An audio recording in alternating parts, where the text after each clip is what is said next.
Hi everyone, welcome to lecture 3. What we're going to be looking at in this lecture is life changes as part of the topic in the unit of stress. We've got over here, again, I'm still keeping to the same theme.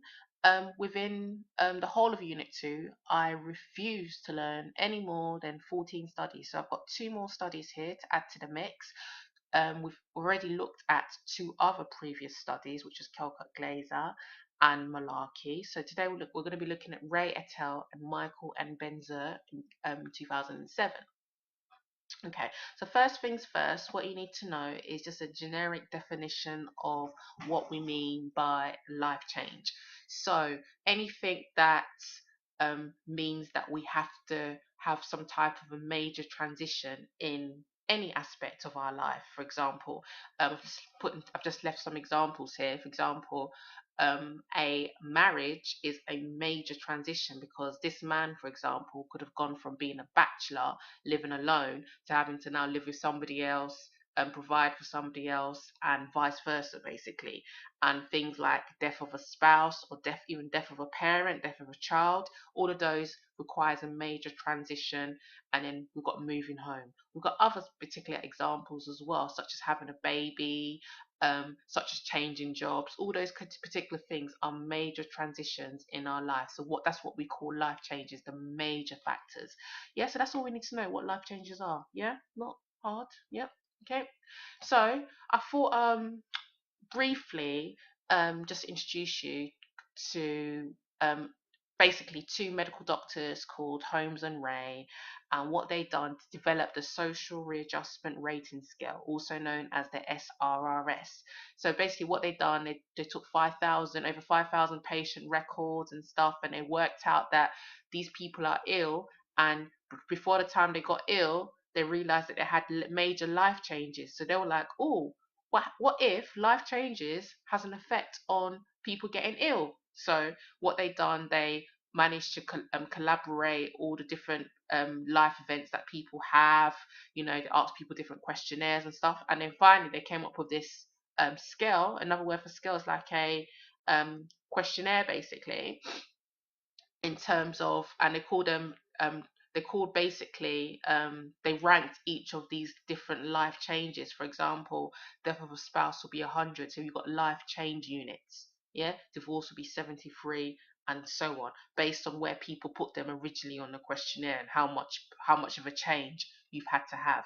So a holiday would only be 13, so that's not really a major life change. Whereas, let me see, what else have we got? Divorce would be quite a major one. Um, what else? Well, I suppose, yeah. So if you look at that, basically, you may have different perspectives on why, for example, death of a spouse is 100 and divorce is only 73. You might be like, oh, it should be the opposite, but who knows? But this is what they came up with, and a lot of people, a lot of researchers use this social readjustment rating scale. Yeah, they tend to use it to find if there's a link between, so people rate how many things that they've had. Say, for example, I've had number, what have I had? Let me see. Okay, quite like my holiday. So I've had that'd be 13 plus. What else have I had? No, not yet.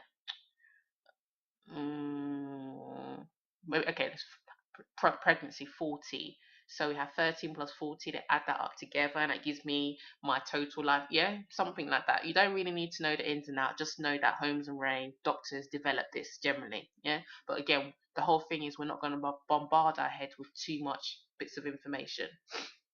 Right, so that brings us on to our first research of our two key studies.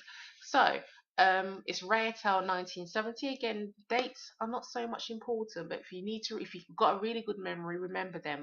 They wanted to see if the number of life events a person experienced would be positively correlated with illness, a correlational study here. Um, they free US Navy ships, so when people go off on in a navy, they go off on the ships and stuff to do their duties. And what they've done is the men filled the SRE. Now the SRE is just basically the SRRS. It's just for the navy people, yeah. Before boarding for duty for life events within the previous 6 months. So what the navy men had to do, they had to tick off all the life events that they've had using the particular rating scale. Okay, just tells you how many men. So these fine details, you can say over 2,000 men in the Navy were asked to fill out this particular information. And basically, while they were on the ship, on board, all the illnesses were recorded during the whole tour. So what they basically found that there was a positive correlation between that should be life change units and illness score. So plus, think about points at 0.118. So that is anything that's a plus is a positive correlation. Yeah, that's all you need to know there.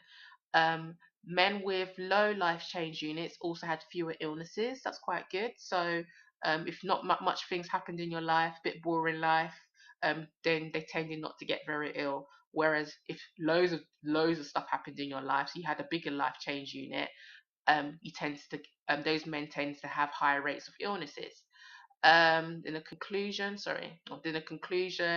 and then again, same process as before my other lectures. I just got one main criticism, so I can use population validity. So that is males in the Navy. I know American as well, so I can topple up on that one. Or we can just use correlational studies, but I find it population validity just a bit easier. I don't know why, just a bit lazy. It's easier. And then a strength use of questionnaires. So obviously, questionnaires, especially using the social readjustment scale, it generates good quantitative, that is numerical data, easy to analyze and draw conclusions, so we can compare different types. Yeah, you'll see this when I write this essay, what I can do with this. Okay, so that's our key study one, which unfortunately you just need to learn, not too much, but learn. And the second one is by Michael and Benzer in 2007, looking at how life events, to see if, the amount of life events somebody's experience, again, will be correlated with illness. And this one, they tend to look at divorced and widowed people, and what they made them do, they've made them fill out a life satisfaction questionnaire about. Obviously, this questionnaire asks you how satisfied you are in certain aspects of your life. Okay, and my conclusion suggests life changes can have a positive effect on people's well-being, because they basically found that divorced people were actually happier. I don't blame them. They basically scored high life. They scored on the questionnaire a higher life satisfaction after the divorce, and widowed people, they had a higher life satisfaction before their bereavement. Yes, so before their spouse died.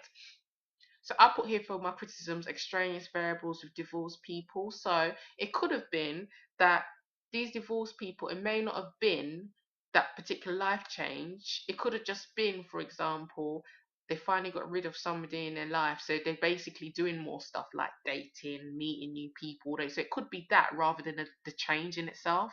But a strength again, I'm being lazy again, use of questionnaires, quantitative, easy to analyze and draw conclusions. So I'm doubling up on my evaluation points. Again, one strength, one weakness. I'm not breaking a bank here. There's loads of strengths or weaknesses you can have, but because of time, yeah, the highest mark you can get is a 12 mark, and you're not going to be able to. It's not like a university thesis or anything. You can only write so much. You have to be smart and filter down what exactly you can write in that space of time.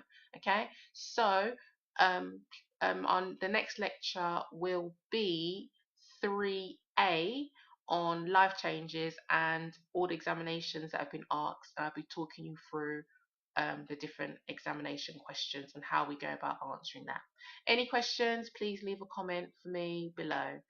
Bye.